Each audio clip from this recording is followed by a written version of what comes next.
Which stone in your jar is the heaviest today?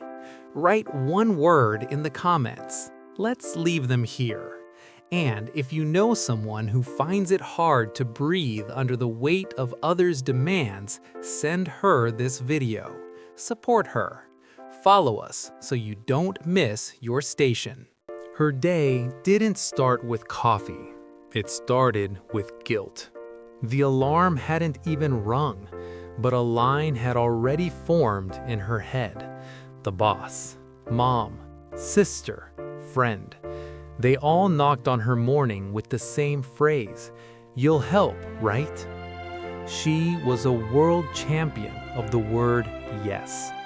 Each yes fell into an invisible jar in her chest, like a heavy gray stone. The jar was almost full. She ran through the city, listening to productivity podcasts, never noticing that she had long ago turned into a shadow, convenient, transparent, silent. Just one last time, she whispered to herself, not knowing that the last time in this game never comes. That evening, the city became different. She missed the bus again, but instead of running, she just froze. A strange light flickered through a gap in an old brick fence. She stepped into the void and found herself on a platform. An old sign creaked in the wind. Station, last time. The display glowed. Train to nowhere, no stops. A forest green carriage emerged from the mist.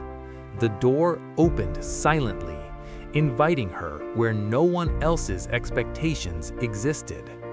Inside, a woman with kind eyes and blue uniform patches was waiting. "Ticket, please," the conductor said softly. A card appeared in Hannah's hands, written in her own handwriting. "I'll do it, just one last time." "This train travels through all your yeses," the conductor whispered. "It's time to see how much they actually weigh." The first car smelled of coffee and burnt paper. There at a desk sat another Anna, hunched over with a lifeless gaze. The boss placed a folder on her desk, as usual. "You're the most responsible one. You'll help, right?" "She's going to say yes now," the real Anna whispered. "She has no choice." "There is always a choice," the conductor replied. "It's just expensive."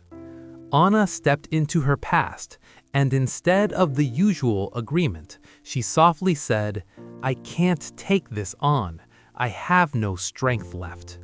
The air trembled. The stones in the jar on her chest clinked.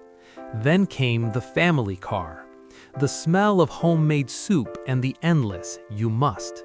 Mom looked at her reproachfully. "I knew I could count on you." It hurt more than work, but Anna held her gaze.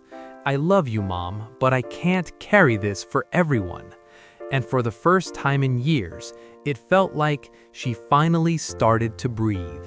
The next car was bathed in twilight. There, Anna sat in the dark, staring at the glowing screen of her phone. A message from the one who only remembered her at 2 in the morning. "I feel bad. Can I come over? Just one last time?"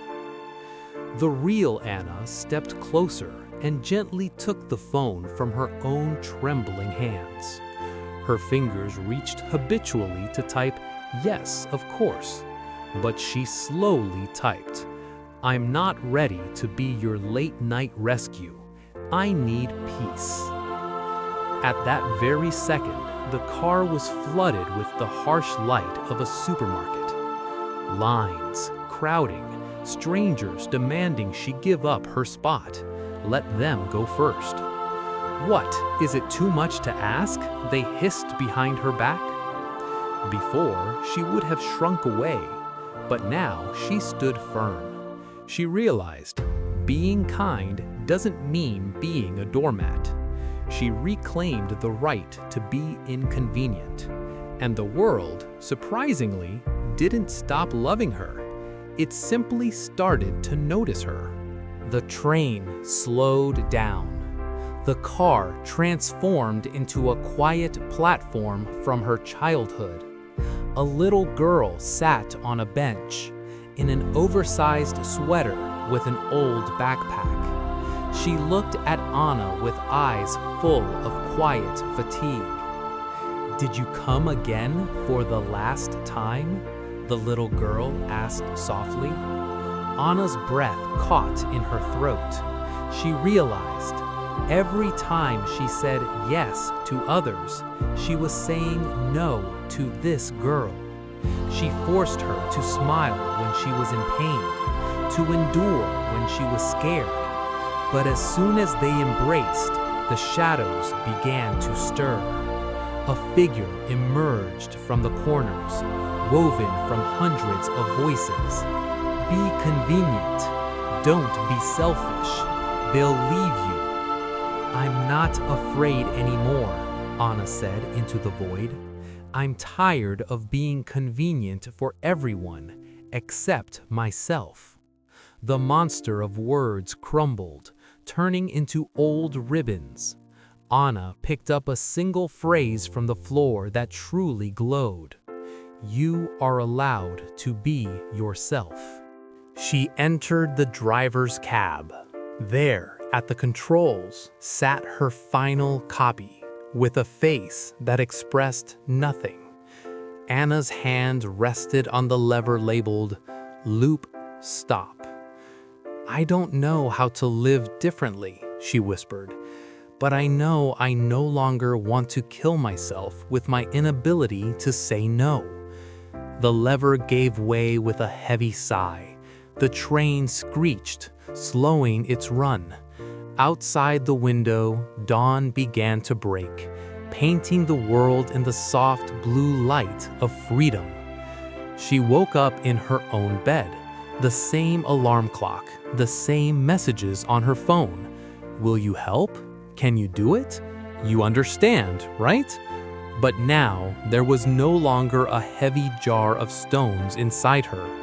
She sat on the edge of the bed and for the first time asked herself, "What do I want?" The world didn't crumble at her refusal. It just waited politely. If you catch yourself thinking, "Well, just one last time," listen closely. Perhaps your train is already standing at the platform, and the conductor is waiting for your decision.